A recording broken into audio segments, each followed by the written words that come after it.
Грипот ги полни матичните ординации во Штип, но ситуацијата не е алармантна, а пикот се очекува во месец февруари. Пред почетокот на второто полугодие лекарите велат бројките се речиси идентични како и претходните години и нема простор за паника. Пациентите се со симптоми како кашлица, главоболка, малаксаност, а најчесто матичните ординации се посетуваат заради покачена телесна температура.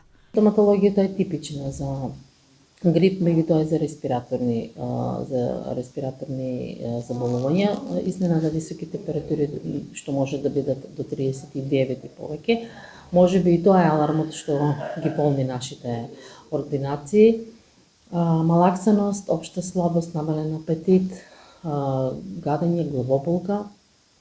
Меѓутоа не треба да се плашат, затоа што терапијата е симптоматска.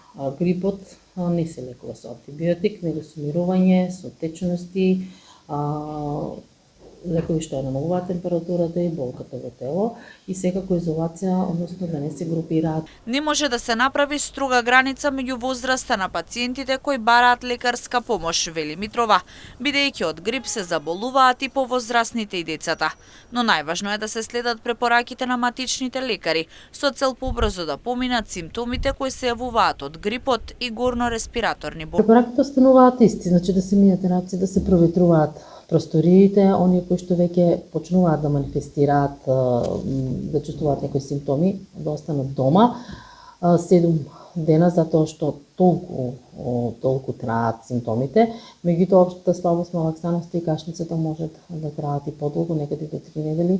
Тоа го напомнувам и на нашите пациенти да не се плашат дека нешто болест прогресира. Сепак, треба да бидат под надзор на својот матичен лекар, затоа што секој организам различно реагира.